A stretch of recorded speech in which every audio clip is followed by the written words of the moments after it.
semua. Puji Tuhan. Kak Nela senang sekali bisa menyapa kalian ya pada kesempatan ibadah saat ini. Kakak ditemani oleh Tante Lili. Tante Lili, apa kabar Tante Lili? Puji Tuhan, selalu baik. Tuhan Yesus memberkati kita semua ya. Amin. Berarti adik-adik juga di rumah dalam keadaan baik, sehat, dan bersemangat selalu. Kita mau mulai ibadah pagi hari ini. Sebelumnya kakak mau ajak adik-adik untuk berdoa. Semuanya lipat tangan, tutup matanya, kita berdoa. Tuhan Yesus Bapa kami di dalam kerajaan surga, terima kasih untuk kebaikan-Mu dan kasih-Mu yang Kau nyatakan di dalam kehidupan kami. Pagi hari ini kami akan mulai ibadah untuk memuji dan memuliakan nama Tuhan dan juga mau mendengarkan firman Tuhan. Memberkati guru-guru yang akan melayani kami dan juga anak-anak sekolah minggu yang ada di rumah dimanapun berada. Terima kasih Tuhan Yesus, di dalam nama Tuhan Yesus Kristus.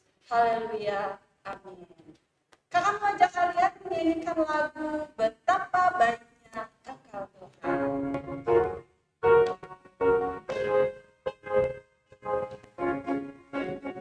Betapa baiknya Engkau Tuhan, kasih-Mu tiada terkesudahan. Betapa mulia kasih-Mu Yesus, jiwaku diselamatkan. Hosana ku memuji Tuhan, Hosana ku tinggikan Yesus. Hosana, Hosana,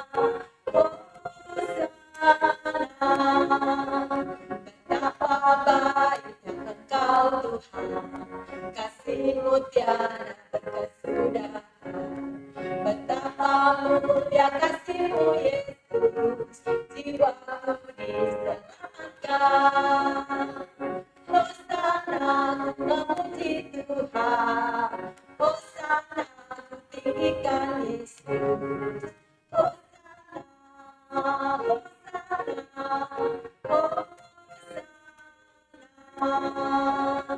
Hosana ku memuji Tuhan, Hosana ku tinggikan Yesus. Hosana, Hosana, Hosana. Puji Tuhan. Kanila, tahu nggak idola itu apa? Idola itu adalah orang yang kita suka kali ini. Kita suka ya. Nah, adik-adik yang kalian suka siapa? Yang jadi pahlawan gitu ya. Seperti kayak pahlawan yang kita suka gitu ya Kanela ya. Nah kalau Kanela idolanya siapa? Kanela idolanya Tuhan Yesus aja deh. Betul. Memang itu kita anak-anak Tuhan. Idolanya harus Tuhan Yesus sebagai contoh yang perlu kita tiru ya, bukan yang pahlawan lain, cuma Tuhan Yesus yang perlu kita tiru ya. Itulah idola kita. Ada lagunya kan kita menyanyi ya kan? Yuk, ayo. Yesuslah yang menjadi idola.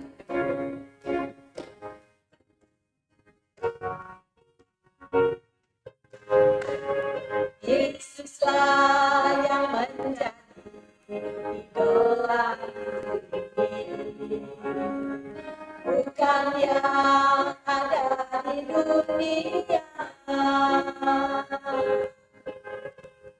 Yesuslah yang menjadi idola ini, bukan yang ada di dunia. Bukan karena kuat gagahku kau memilih aku, bukan karena aku hebat dan tangguh, bukan karena kuat gagahku kau memilih aku, karena kau Tuhan, kaulah idolaku. Yesuslah yang menjadi idola ini, bukan yang ada di dunia.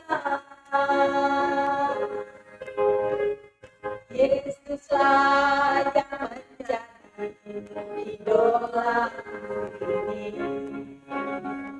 bukan yang ada di dunia, bukan karena keluarga kau memilih aku, bukan karena aku hebat dan tangguh, bukan karena keluarga kau memilih aku, karena kau Tuhan, kaulah idolaku. Itu dia lagunya. Pasti kalian bisa semua kan, adik-adik kan? Nah, bisa dong ya. Nah, sekarang kita siapkan hati kita untuk menerima firman Tuhan. Jangan lupa alat tulis semua sudah ada kan di depan kalian? Oke, yuk kita mulai. Kita mau nyanyi lagu Aku Mengasihi Engkau. Yes.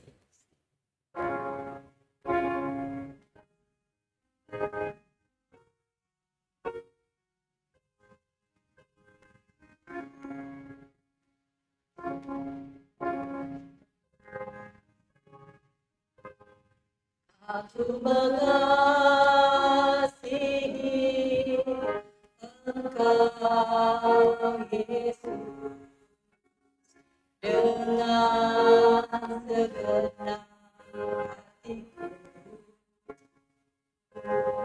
Aku mengasihi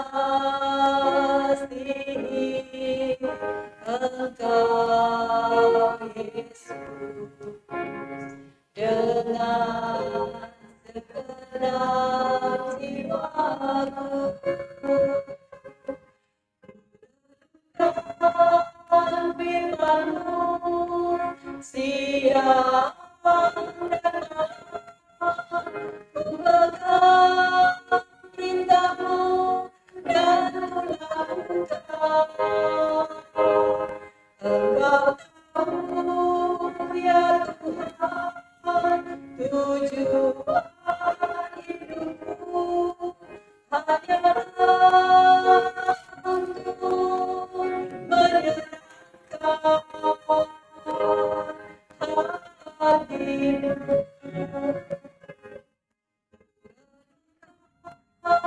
Firman-Mu siang dan malam, ku pegang perintah-Mu dan ku lakukan. Engkau tahu ya Tuhan, tujuan hidupku hanyalah untuk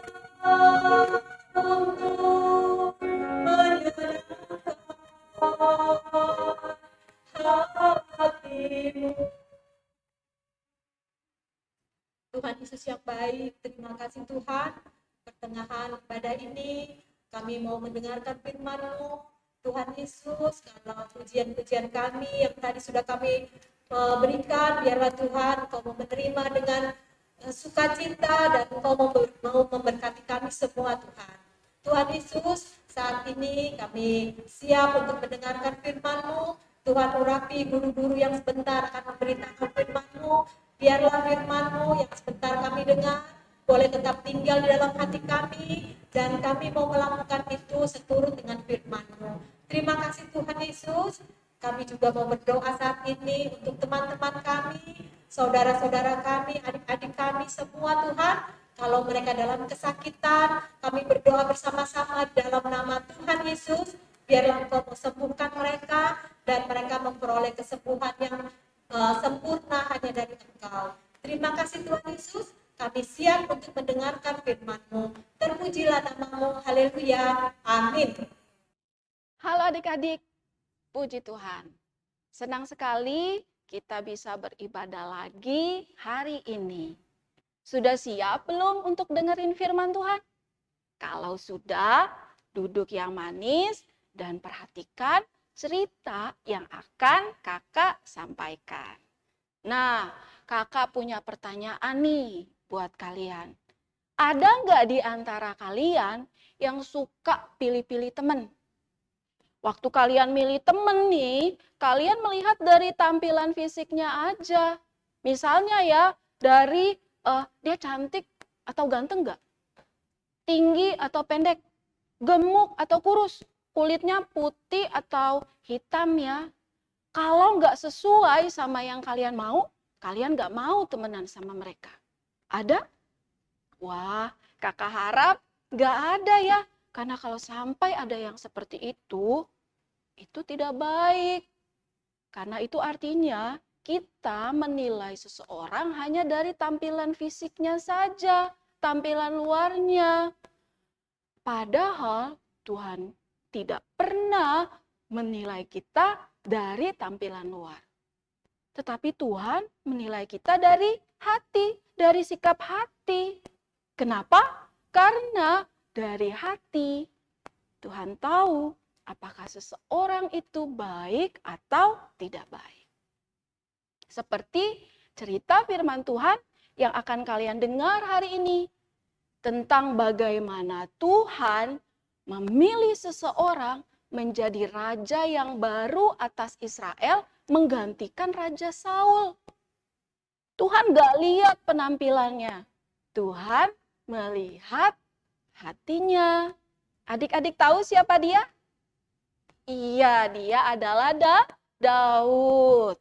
Nah, judul firman Tuhan hari ini adalah tentang Samuel mengurapi Daud menjadi raja. Cerita ini terdapat di dalam 1 Samuel pasal yang ke-16 ayat 1 sampai yang ke-13.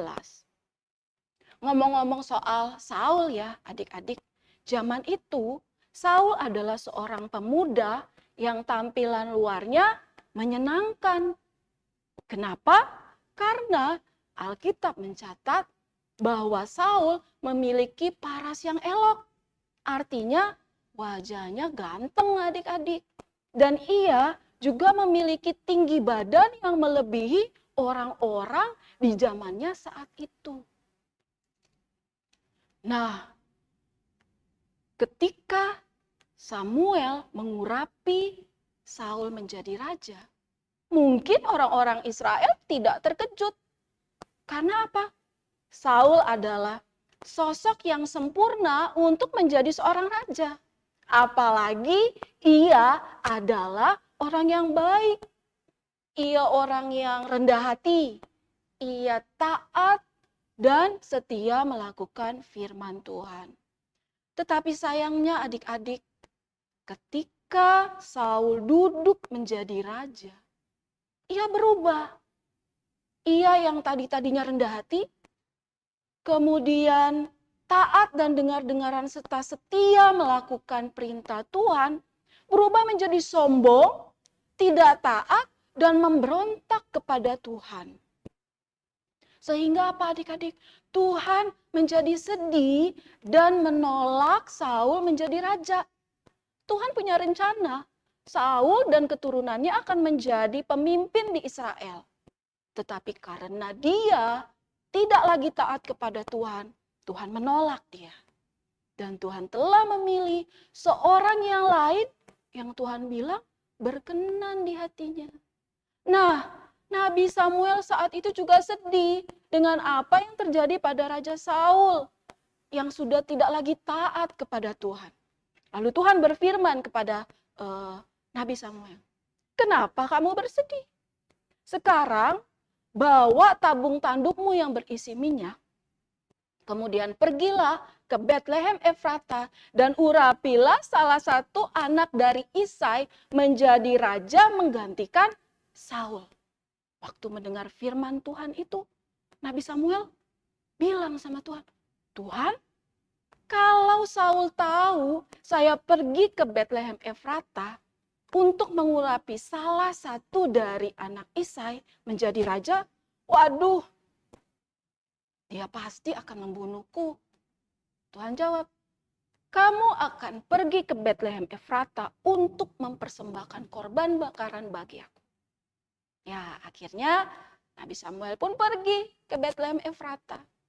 Ketika sampai di sana, para tua-tua Israel heran. Mereka bertanya-tanya untuk apa Nabi Samuel ke sana. Lalu Nabi Samuel menjawab, aku kemari untuk mempersembahkan korban bagi Tuhan. Tetapi Saul dan anak-anaknya harus datang dalam upacara tersebut. Wah, senang sekali nih ya. Bapak Isai ya. Bapak Isai senang sekali karena ia dan anak-anaknya diundang. Akhirnya Bapak Isai dan anak-anaknya datang ke upacara tersebut. Kemudian Bapak Isai menyuruh satu persatu anak-anaknya untuk menemui Nabi Samuel. Ya, dimulai dari anaknya yang pertama, namanya Eliab. Ketika Nabi Samuel melihat Eliab, langsung di dalam hatinya dia berkata, wah pasti pemuda ini adalah orang yang Tuhan pilih untuk menggantikan Saul.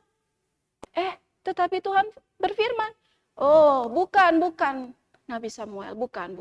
Bukan dia yang aku pilih. Aku tidak melihat tampilan luarnya. Aku melihat hatinya. Dan dia bukan orang yang aku pilih. Akhirnya Bapak Isai menyuruh anaknya yang kedua, namanya Abinadab. Tetapi Tuhan bilang, bukan. Kemudian anak Bapak Isai yang ketiga, Syama. Tapi Tuhan juga bilang bukan. Sampai semua anak laki-laki Bapak Isai yang hadir di upacara tersebut menemui Nabi Samuel, tetapi Tuhan bilang tidak satu pun di antara mereka yang Tuhan pilih. Sehingga Nabi Samuel bertanya nih sama Bapak Isai, apa ini semua anakmu laki-laki? Enggak ada lagi yang lain? Bapak Isai menjawab, oh ada. Saya masih punya satu lagi anak laki-laki yang paling bungsu. Tetapi dia sedang berada di padang untuk menggembalakan kambing domba. Wah, kalau gitu kamu panggil dia, kata Nabi Samuel. Kita tidak akan mulai kalau dia tidak ada di sini. Akhirnya seseorang pun menjemput, memanggil anak bungsu dari Bapak Isai. Kalian tahu siapa dia? Iya, dia adalah Daud. Waktu Daud sampai, Tuhan berfirman kepada Samuel, urapilah dia menjadi raja atas Israel karena dia adalah orang yang aku pilih. Samuel melihat kepada Daud. Waduh, ternyata Daud ini juga memiliki paras yang elok. Artinya ganteng ya adik-adik. Alkitab mencatat matanya indah. Tetapi ia kemerah-merahan, artinya ia masih sangat muda. Beda banget sama kakak-kakaknya yang sudah besar, yang punya badan yang tinggi, yang bagus, yang kayaknya sih cocok kalau buat jadi raja. Tetapi kenapa Tuhan pilih Daud ya? Kan dia masih sangat muda. Nah, ingat Tuhan bilang, Tuhan melihat sikap hatinya. Emangnya sikap hati seperti apa sih yang Daud miliki? Kita baca ya di dalam Kisah Para Rasul pasal yang ke-13 ayat yang ke-22. Kita baca sekali lagi Kisah Para Rasul pasal yang ke-13 ayat yang ke-22. Setelah Saul disingkirkan, Allah mengangkat Daud menjadi raja mereka.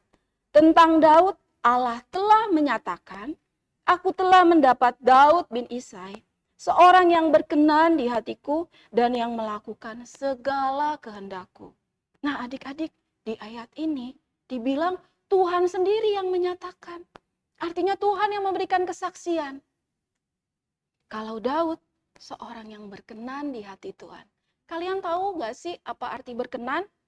Berkenan itu artinya menyukakan, menyenangkan Tuhan. Jadi Daud ini adalah orang yang menyenangkan Tuhan. Terus di sini dibilang, yang melakukan segala kehendakku. Wah ternyata Daud menyenangkan hati Tuhan karena apa? Dia suka melakukan kehendak Tuhan. Artinya dia taat melakukan perintah Tuhan. Daud taat melakukan firman Tuhan. Nah kualitas hati seperti inilah yang Tuhan cari untuk menjadi pemimpin bagi umatnya Israel. Kalau Daud hidup takut akan Tuhan, mengasihi Tuhan, maka umat Tuhan, orang-orang Israel tidak akan meninggalkan Tuhan. Itu sebabnya Tuhan memilih dia menjadi raja atas Israel. Nah, adik-adik, akhirnya ya Nabi Samuel mengurapi Daud menjadi raja di depan keluarganya. Dan sejak saat itu, Roh Tuhan menguasai Daud. Puji nama Tuhan adik-adik. Firman Tuhan hari ini mengajar kepada kita bahwa Tuhan ya tidak pernah menilai kita dari tampilan fisik kita. Apakah kita cantik, ganteng atau tidak. Tuhan juga tidak menilai kita dari harta yang kita miliki. Apakah kita kaya atau miskin. Tuhan juga tidak menilai kita dari apakah kita pintar atau tidak. Tetapi Tuhan menilai kita dari hati. Ia mencari anak-anaknya ya yang seperti Daud. Yang memiliki hati yang taat melakukan perintah Tuhan. Ia mencari anak-anak yang mau ya hidup menyenangkan hati Tuhan. Nah, adik-adik mau hidup menyenangkan hati Tuhan? Kalau adik-adik mau, mari kita berdoa. Kita minta kepada Tuhan untuk menolong kita menjadi anak-anak Tuhan yang mampu menyenangkan hati Tuhan seperti Raja Daud. Puji nama Tuhan, sebelum kita berdoa, kita akan baca ayat hafalannya. Terdapat di dalam 1 Samuel pasal yang ke-16, ayat yang ke-7 bagian B. Ya, 1 Samuel pasal 16 ayat 7 bagian B. Tetapi berfirmanlah Tuhan kepada Samuel. Bagian B ya. Bukan yang dilihat manusia yang dilihat Allah. Manusia melihat apa yang di depan mata, tetapi Tuhan melihat hati. Sekali lagi, bukan yang dilihat manusia yang dilihat Allah. Manusia melihat apa yang di depan mata, tetapi Tuhan melihat hati. Puji nama Tuhan adik-adik. Jangan lupa dihafal ya. Kita akan berdoa untuk mengakhiri firman Tuhan dan ibadah kita hari ini. Mari kita berdoa. Tuhan Yesus yang baik, terima kasih Tuhan Yesus buat kebenaran firman Tuhan yang sudah kami dengar hari ini. Mengajar kepada kami Bapa bahwa kami memiliki Allah yang tidak pernah menilai kami dari penampilan luar kami. Engkau mengasihi kami apa adanya ya Bapa. Tetapi Engkau mencari anak-anak yang mau hidup takut mengasihi Engkau dan menyenangkan hatimu. Karena itu Tuhan Yesus, biarlah Kau tolong kami semua anak-anak yang ada. Biarlah kami boleh menjadi pribadi-pribadi yang menyenangkan hati Tuhan. Kami boleh hidup takut akan Tuhan, mengasihi Engkau dengan melakukan kebenaran firman Tuhan. Terima kasih Tuhan Yesus. Kami akan akhiri ibadah ini. Kami berdoa biarlah Engkau memberkati kami semua Tuhan. Baik kami anak-anak, guru-guru maupun orang tua Tuhan. Biarlah Engkau yang menjaga, melindungi, memelihara dan memberkati kehidupan kami. Dimanapun kami berada. Terima kasih banyak Tuhan Yesus. Di dalam nama Tuhan Yesus Kristus kami sudah berdoa dan mengucap syukur. Haleluya. Amin.